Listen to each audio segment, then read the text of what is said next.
Hello guys! Welcome back to my channel. It's me again, Lakwatserong Butiki.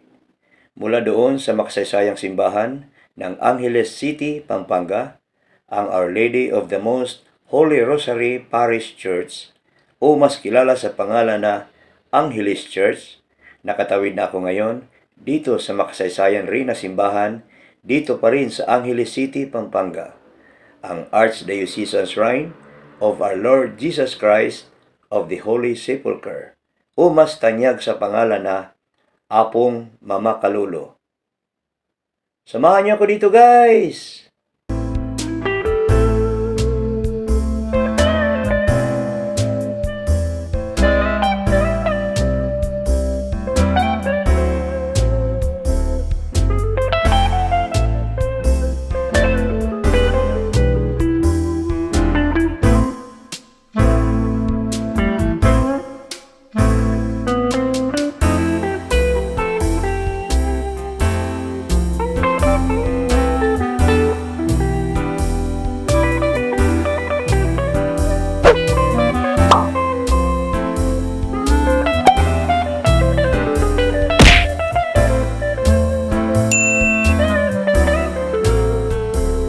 Apung Mamacalulu, or the Santo Entierro of Angeles City, is the statue depicting the burial of Jesus Christ and is enshrined at the Archdiocesan Shrine of Our Lord Jesus Christ of the Holy Sepulchre in Lourdes Sur, Angeles City.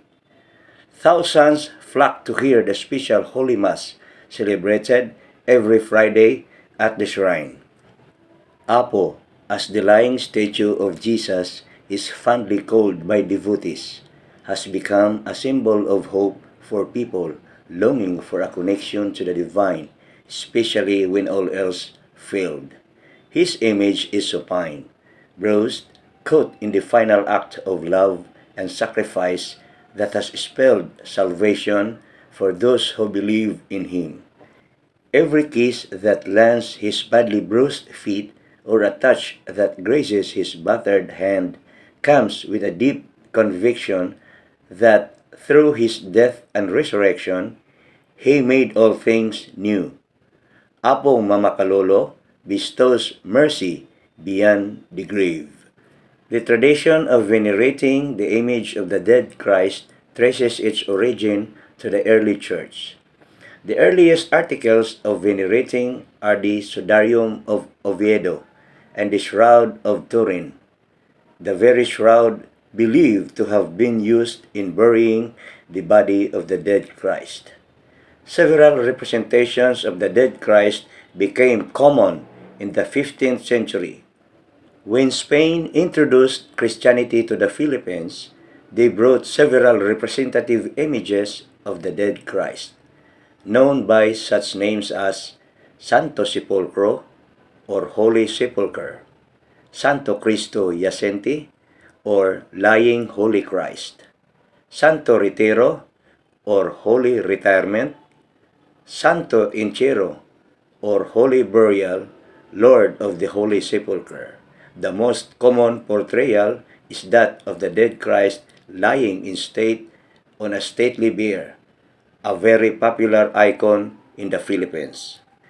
Father Bulatao, S.J., a noted author on Philippine religious psychology, writes that the Filipinos identify with the suffering of the dead Christ because of poverty and other socio-economic difficulties they experienced. Angeles City has widely revered two images of Apung Mamacalulu, one at the Pisamban Maragol and the other at the shrine in Barangay Lourdes Sur. Padre Macario Paras had ordered the creation of the image and then gifted it to the Catholic Church that day.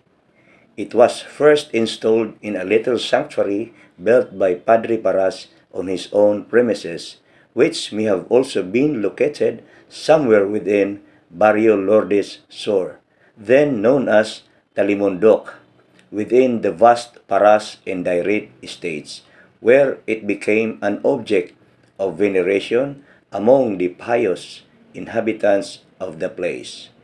An entry in the Book of Records of the Roman Catholic Church of Angeles shows that the image, its carriage, and other appendages appear to have been given as a gift to the church by Padre Paras.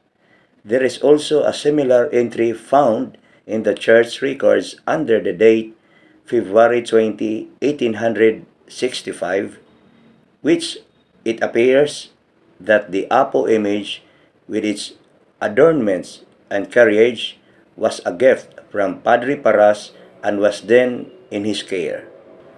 Another document shows that the image, together with its carriage, was transferred to the church in 1872. About 1896 or 1897, during the Philippine Revolution, the image and the carriage were moved and transported to another municipality for safekeeping. Henson writes that during the tumultuous years of the Revolution, the image was kept in Barrio Sapangbato. It was brought back to the church sometime in 1904, where it remained to this day.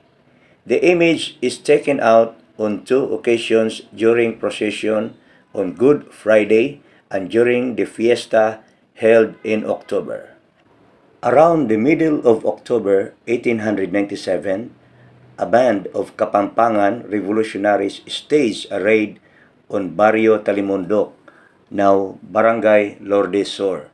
They were from the barrio of Tibo, Mabalacat, all on horseback and led by a captain. They entered the Angeles boundary through an area at the foothills of the Zambales Mountains known as Pati by the Aitas, in the sitio of Manga, Barrio Sapangbato. On their way to Angeles town proper, they passed the barrios of Amsik and Pampang and succeeded in recruiting young men. In the town itself, they crossed through Henson Street and fell upon Barrio Talimondok, where a group of young men voluntarily joined the Katipunero, firmly believing in the cause of Katipunan Revolution that was then converging into Pampanga from the provinces of Bulacan, Bataan, Nueva Ecija, and Tarlac. Upon learning to this Katipunan raid, the Spanish cazadores and local Macabebe Guardia Civil stationed at the Casa Tribunal sprang into action and rushed to Barrio Talimondok. There they found a number of young men dressed up in traveling clothes, but the Spaniards were told that the Katipunan band had already fled towards Barrio Cayapa, about 6 kilometers to the southeast. So a platoon of cazadores and Guardia Civil rushed to Barrio Cayapa in hot pursuit. Meanwhile, the 7 dressed-up young men were arrested and their arms tied with rope in Mikit Asiko fashion, the Spanish military method of tying up prisoners that was guaranteed to produce intense and continuous pain at the shoulders, elbows, and chest. They were then taken to the town of Bacolod, now Bacolor, then the capital of Pampanga, where the provincial jail was located. They were never heard from again to this day. However, two were identified, Cornelio Manalang and Crispolo Punsalan. The platoon who rushed to Barrio Capaya in search of the rebel band found the barrio deserted, the inhabitants having fled for fear of Spanish reprisal. However, in an outlying field, they found a lone farmer tending his baritan, a small field of a special grass called barit that was sold and fed to kalisa horses. The farmer was Roman Payomo, a humble zacatero, a gatherer and provider of animal feed like grass for horses. Although illiterate and ignorant family man, he was very industrious and a good provider. He was a deeply religious man with an intense faith in God and a very devout Catholic. After selling all his barret grass to carriage drivers in the town marketplace every evening, he made it a point to pray fervently at the Holy Rosary Parish Church in Angeles town proper. When the Kinario devotion prior to the fiesta of Apung Mamacalulu was instituted on October 23, 1897, he quickly volunteered as a regular cargador of the Apo during processions, where he was popularly known by his nickname Duman. Finding the Barrio Capaya completely deserted, the platoon ganged up on Duman, who was brusquely interrogated regarding the Katipunero band that raided Barrio Capaya and the whereabouts of the entire barrio population. The poor Duman, knowing nothing of what transpired in his village, as his field was quite far from the village, answered he knew nothing what the soldiers were talking about. Immediately he was branded as a big liar and was quickly accused of being a Katipunero himself. The guards took turns in hitting him with the rifle butts on the head, chest, and back to force him to talk, but Duman only wept in pain and insisted that he knew nothing. The soldiers continued to beat him up until nothing but blood came out of his mouth, nose, and ears. Exasperated, the soldiers tied his elbows in Mikit Asiko fashion, and with a long rope tied around his neck, the bloody Duman was taken on foot to the town hall for further interrogation. Once inside the municipal jail, the guards mercilessly beat him up with solid bamboo clubs to extract revolutionary information to no avail. No food or water was given him. At about noontime on October 25, 1897, the second day of the Kinario devotion, the Kapampangan assistant priest, Father Vicente Lapos, was sent to Roman Payumo by the Spanish parish priest of Angeles, Most Reverend Rufino Santos, OSA, to hear his last confession, for he was sentenced to death by firing squad that afternoon. Padre Lapos tried his best to console the condemned prisoner and succeeded in enabling him to make a last confession and to accept his fate with complete resignation to the divine will of God.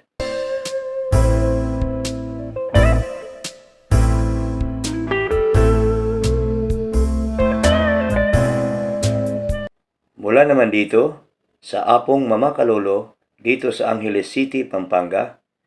Next week, doon naman ako tutungo sa Candaba, Pampanga. Isang simbahan ang inirekomenda ng aking kaibigan na maganda daw doon, ang Nuestra Señora de la Merced Parish. Tingnan natin. Abangan niyo ko doon guys, next week.